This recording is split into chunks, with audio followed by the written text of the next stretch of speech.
when we leave this earth, when God takes us from this earth, then our assignment is ultimately complete. But if we woke up with breath in our body today, we have something to accomplish. So it's not enough for us to just be like, oh, I don't know what my purpose is, and then keep on going about our business, throughout the week. We need to be intentional about discovering that, because there is a people that is waiting for your message and is waiting for you to impart your gifts among them so that they can blossom, so that they can develop, and so they can grow. So literally, somebody is waiting on you.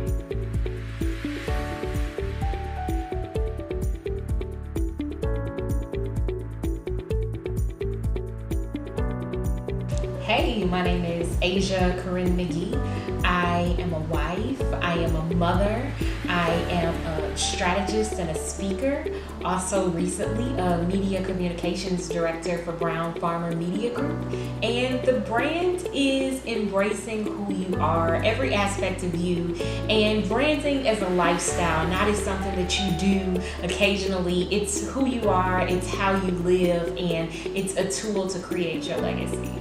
So I wish I knew when the brand actually came into play as a name, but around 2010 is when I actually started intentionally building a brand. At that time, I was a senior at Columbia College Chicago, pursuing my bachelor's in fashion studies. And while I was in college for social purposes, I got involved in modeling on a local level, which afforded me the opportunity to meet tons of people, to really exercise my gifts and my skill set. I started modeling as well as coordinating fashion events, and that's where the brand actually started. So over the course of the years, it has evolved in many different directions. Shortly after that, I really pursued fashion styling full time, and then a few years later, I got into branding, and now currently just the evolution of me in purpose is how I ended up where I am today. Wow, how did things change when I became Aaja the wife and Aaja the mom? I mean, honestly, everything changed because I had a new set of priorities, whereas previously I was the career-driven, goal-getting, early 20-something. My priorities shifted, and so it actually took me a while to shift with my shifting life. But now I make decisions that are centered around my family, whereas, I operated and can make decisions solely thinking of me. Now I have, a whole nother set of responsibilities in place. And so it shifted, but in a good way for the better, because I was able to see those things that I really should be investing my time and energy in, and the things that weren't so important. The hardest part of my journey thus far has to be not really having a model to look after.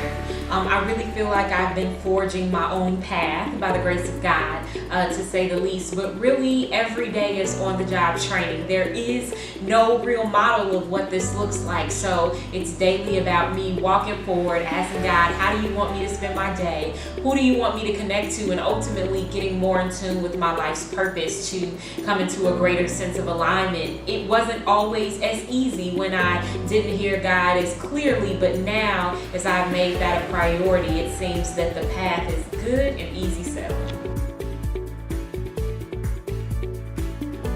The most rewarding part is literally fulfillment. I think that when you're not in purpose, when you're not in alignment, you can be exercising a skill set. You could even be doing things that you're talented at, but internally there's some part of you that's unfulfilled. But, by the grace of God, I've been able to create a lane that allows me to not only do what I'm great at, but to really truly feel like I'm doing impactful work. And so that's the most rewarding part, knowing that in every day, getting up, connecting with people, meeting with people, sharing what He gives me to say, that I actually am making a difference.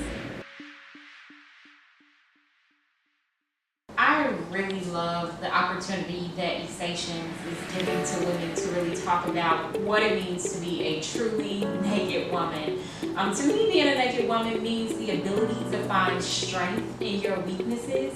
I think oftentimes we view our weaknesses as something to sweep under the rug, but when we know what our weaknesses are, it allows us to really thrive in our strengths. And it also lets us know that we can't be a one-man show, that we have to reach out to others, connect with others, celebrate others and their gifts, partner with others, collaborate with others, and then we are stronger for the experience. So it's actually very freeing to be a naked woman because you don't have to be superwoman. Superwoman syndrome is something that a lot of women struggle with, that I struggled with personally, all the way up until I became a mother. And then I realized how important it was to leverage my community, and I feel like I am no less for this experience, but I'm thriving all the more. I encourage women to be totally naked through branding by leading by example. I really follow a lifestyle perspective as it relates to branding, and I also show that branding is related to your personal development, that it's also related to your life's purpose. And so really walking and being my bold, confident, and authentic self, I believe that others are freed up to do the same. They're freed up to embrace every aspect of them, the strengths and the weaknesses, and knowing that it all comes together to form a beautiful product, which is the brand. You all can connect with me on social media across the board at Aaja Corinne, Facebook, Twitter, Instagram, Periscope, and you can also visit www.AsiaCorinneTheBrand.com.